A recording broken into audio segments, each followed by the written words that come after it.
Hello guys, welcome back to TFD. We're coming at you with breaking news hot off the press, and I'm telling you right now, this one is everywhere. Looks like CaitlinClark just dropped a new video that is straight up breaking the internet. For this one, we got to head up to Indy because things are getting real interesting over there. Let's get it. Let's go. Now look, I've said it. Critical of CaitlinClark this off-season. I can't speak for everybody, but I've been saying she needs to do a little more when it comes to connecting with the fans. You know, not just on the court, but outside the game, too. Tweet more, engage more, talk to the people who've been writing for her since day one. Not everything's about the bag. Sometimes it's about giving back that love to the folks who put you there. But now what I'm seeing today, this right here might be the moment that changes the whole narrative, because CaitlinClark just did exactly what I've been hoping for. She stepped out, showed some personality, and gave fans a look at the real her. So, there's this viral video going around. It's CaitlinClark sitting down for what looks like glamour interview, maybe part of their Women Behind CaitlinClark series. Don't quote me yet, but it looks official. And from what I can tell, this was produced by Glamour in partnership with Eli Lilly and Company. So yeah, this ain't no small project. This is legit. 1:27. 1 minute, 27 seconds. And I'm not going to lie, man. Seeing Caitlin talk like that, open up about who she is beyond basketball, it hits different. You can see the confidence, but also the humility. She's showing growth, showing that she knows her impact stretches way beyond the court. It's about time the world gets to see that side of CaitlinClark. Not just the fiery competitor who drops 40 a night, but the thoughtful young woman representing Indy, the Fever, and the next generation of women's basketball. So, buckle up, because we're about to roll that footage and react to every moment. This might be one of Caitlin's best off-court moves yet. Let's get into it right here on TFD. I'm CaitlinClark, and we are here to talk about women that have inspired me to become myself. I feel like my mom has always kind of been my rock. The first person like I called music when I got hurt this year was like my mom. I'm like, can you fly here and cook me a meal and like just spend time with me? And that is just the person that makes you feel safe. And music, probably took that for granted as a kid, but my mom always made the best meals. I think it's important to take time for yourself. And music.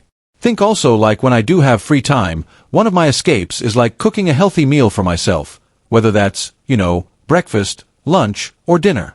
Like I really do enjoy that. Just putting on music and making a home-cooked meal.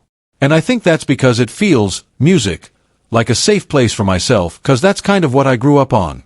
Coach Blitter has had a great impact on my life. We've been able music to stay in close contact over the course of my career. Now, obviously, I've been away for 2 years and she has now since retired. Music. But I think like one thing that was probably super impactful on myself and all of my teammates is we always had like a breast answer game or music, a cancer game, and she would always bring in cancer survivors that got to kind of tell their story, but also the impact music our team had on people and how much joy we could bring to them, because those people were huge Iowa women's basketball fans, and them getting to spend a day with music, us like meant the world to them. So I think it put like great perspective not only on, music, basketball, but like what we get to do for other people. I think my partnership with Lily, I think music, more than anything, first of all, they care about women's sports, which is incredibly important to me.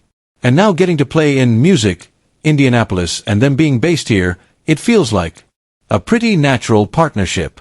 On our jerseys, we wear the Lily patch, so I feel pretty lucky and fortunate to be able to work with them. Music, was definitely my favorite basketball player growing up, male or female. Getting to meet her and watch her play in a game for the first time is probably one of the greatest memories of my childhood, truly. And when my Amor did come and watch band, it was a surprise. She was sitting courtside, and just to have somebody you grew up wanting to be like take time out of their day to come and support you. And she was inducted to the Women's Basketball Hall of Fame, and like the way she talked about like team culture and How much that meant to her, and being a team player and how impactful that can be on your life is so true. And being on teams that have been really good, like, you know how true that is and how much that meant to her, and throughout the course of her career, like, it's just an easy person to be able to cheer music for. My favorite book growing up, it was like Winners's Never Quit. This picture book. And it was about Mia Hamm. And I remember, like, music. When I would read books before I went to bed with my parents, like, that was the one I always wanted to pick. The resiliency she had. That's the whole story of the book. And what USA Women's Soccer did for not only, female athletes, but women in general, and how much they brought people together. Like, that's just been her ability, is just really to music, inspire people and to give back. And I don't think I would be here if it wasn't for them, 'cause they were the people that inspired me to want to play in the first place, or want to work hard and achieve everything that I wanted to achieve. Music. Like, if it wasn't for those people that have kind of inspired me, like, I certainly don't think I would be able to play in front of a sold-out crowd every single night and have young girls and young boys screaming and wearing my jersey. Like, those are moments, music, you never take for granted. Now, I actually did a video earlier today. Okay, it's not fully complete yet, but I'll be uploading it soon. You guys might not know this, but it's about Lisa Bluter. Yeah, Coach Bluter sat down with Sarah Spain, and that's the video I was working on before this one. And let